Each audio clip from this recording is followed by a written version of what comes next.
I'm here with Sean Ogle, an online entrepreneur who was an ex-finance analyst who decided that he'd rather travel the world and be able to work from anywhere and quit his 9-to-5 job. So he did just that. And what Sean Ogle is a case study for a lifestyle independent entrepreneur. And that's a trend that's growing with the younger generation. People who are looking to live and work anywhere and still maintain an income. Welcome, Sean. Glad to be here. So tell me a little bit about location independence and what exactly it is. So kind of the whole idea behind location independence is, with globalization and the way technology and the internet have gone over the last 10 to 15 years, there's opportunities to allow you to really work from anywhere that just weren't available, 10 years ago. Right. And so that's kind of what I take advantage of. I've built a series of online businesses as well as thousands of other people are doing similar things that allow them to, work from coffee shops, work from their home office, or in my case, fly out to Asia and work out here for the week. So tell me how you initially got started. You first came to Thailand working for the Tropical MBA, is that right? Yeah, so basically what happened was I was miserable at my job. I'd been there for like 2.5 years, I was a finance analyst, needed a change, and I quit. And a couple days after I quit, I'd been starting up this blog. I had this blog called Location 180 that I've been writing about for 6 months. And Dan, the guy behind the Tropical MBA, sent me an email, said, hey, I know this is random. I've got a sales page for an opportunity. I want to bring someone out to Asia and teach them how to do internet marketing. I think you'd be perfect for it. So I applied, and a month and a half later, I was out here and hanging out with him. And so I was out here for about 7 months on that first trip. Okay, so when you say online businesses, what are some of the jobs or jobs that you can have? I mean, it is really all over the map. I know a lot of people that do like copywriting, so they work with sales teams to write effective sales copy. I know people that do search engine optimization, so trying to get their companies and their clients to rank #1 for all the different Google searches.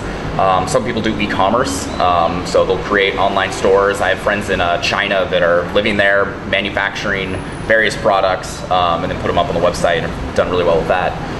What I personally do is I make a living through my blog, through affiliate marketing, and I've created a series of information products, and those are kind of the primary things I'm focused on right now. So currently, all of your income then is derived from the information service then that you offer online? Not all of my income, but at this point, the majority of it. Okay. So it's one of those things, once you kind of start down this path and you've got, an extra 40 hours every week to work on your own projects, opportunities kind of find your way. Like I import beer into southern China, another random business that never would have happened were it not for this lifestyle. So I've read that it's described as a kind of do-it-yourself sort of career. Yeah, it's one of those things I can't focus on one thing for more than 10 or 15 minutes, it seems like a lot of the time. So by having multiple projects, it allows me to bounce around and not get bored. Right. I don't know if that's the best way to do it, but that's what I found has worked for me. And so tell me about Location 180 and what exactly you offer. So the whole idea of Location 180 is build a business that you can run from anywhere. I started it when I was still in my job. I was unhappy, had no idea what the site was going to turn into. I was just at a point where I knew I needed to change. Actually I'd taken a trip to Brazil for Carnival in 2009, and I got it was literally on my last day. I'm walking down the beach. I'm just like, wow, I should be able to do this way more often than I'm able to. So I came back, I started the blog, I started writing, and after I moved to Thailand and I started working out here with Dan and working on some of my own projects, I kind of just slowly started to find my voice a little bit, find my niche. And it turned out there was a lot of other people that were interested in this. There was a lot of people that were in jobs they hated, and they wanted to be able to go travel and have some of the security that comes with owning your own business. And so over time, that's just what the site developed into. And so I help people try and achieve those goals. Right. Is there a sort of stereotype where you're following? Can you characterize the typical person who desires the location-independent lifestyle? It's all over the map. Like in one of my premium products, it's a forum and a community for people that are really serious about doing this. And I've got a 17-year-old and a 67-year-old. I mean, it's totally all over the map. I would say the vast majority of the people I talk to are people that have been out of work or been out of school for 2 or 3 years, and they kind of realize, oh, this wasn't what I expected it to be. I don't like, the corporate job. I just got a big pay cut. I just got laid off, whatever it is. And so it's that kind of 25 to 35-year-old range where, they still have a lot of life ahead of them, and they're trying to, make those big decisions about what that life's going to look like. Right. Do you see yourself doing this forever? Do you plan to retire? I'm going to do it as long as it works. You know, I can't imagine at this point going back to a regular job. You know, just being able to, like, on this trip, I've been in 7 countries in a month.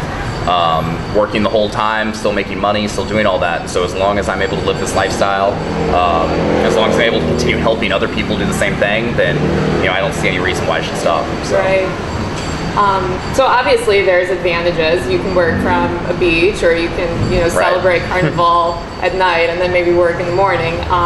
But what are some of the core advantages of a location-independent lifestyle? So many. I mean, it's one of those things, first in terms of just lifestyle. You know, you want to spend time with your friends and family. You know, I think that's one thing everybody agrees they would like to do more of. And, you know, if you say you have kids, you don't have to take them to, you know, daycare and things like that. You can work from home, and, you know, I'm not at that point yet, but it's certainly a big advantage.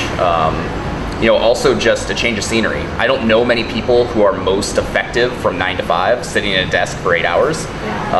You know, you just get to a point where you can't focus that long, no matter who you are. And so, you know, I'll wake up, I'll go work out, and then, you know, I'll work for 2 hours, I'll go take, you know, 2-hour break, go have lunch, whatever, I'll come back whenever I feel like it. So I'll work, you know, just as many hours in a day as most people, if not more, but, you know, instead of 9 to 5, it's more like 6:30 to, you know, 10 o'clock at night, depending on, you know, whenever I feel like working. So for me, that's one of the biggest benefits. Yeah.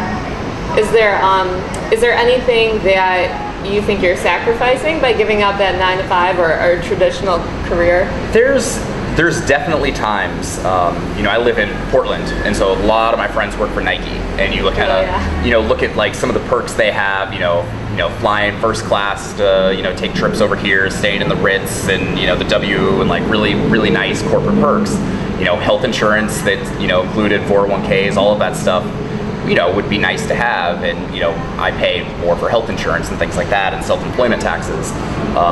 So there's definitely some of those types of perks. And also it certainly gets lonely at times. You know, when you're working off, you know, in a coffee shop every day, you don't get that, you know, kind of, you know, water cooler, you know, hanging out with your coworkers kind of thing.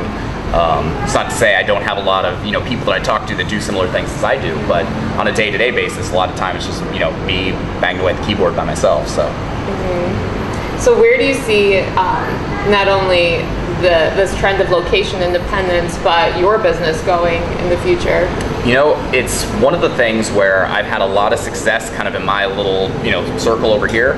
The primary goal would be to take it more mainstream.